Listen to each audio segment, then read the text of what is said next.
হচ্ছে আমাদের দাবি সুস্পষ্ট দাবি, দুইটা দাবি। এক নাম্বার দাবি, এই ইস্যু যে কারণে আনা হয়েছে আমরা মনে করি এটি রাকসুর নির্বাচন বানচালের ষড়যন্ত্রের অংশ। আমাদের প্রথম দাবি হচ্ছে 25 তারিখেই রাকসু ইলেকশন করতে হবে। দুই নাম্বার দাবি শোনেন, কথা বোঝার চেষ্টা করেন। আমরা নতুন করে পোষ্য কোটা বাতিলের দাবি করছি না, বরং পরশুদিন একটি মীমাংসিত ইস্যুর পর পরশুদিন যে পরিপত্র বা যে সার্কুলার দেওয়া হয়েছে আমরা সেই সার্কুলার বাতিলের দাবি জানাচ্ছি।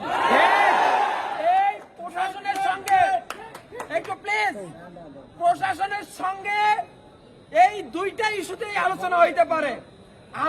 আপনারা যদি শিক্ষার্থীরা যদি ম্যান্ডেট দেন, জাস্ট এই দুইটা টপিকস এর উপরে আলোচনায় বসা যায় কিনা, আপনারা যদি বলেন যে বসা যায়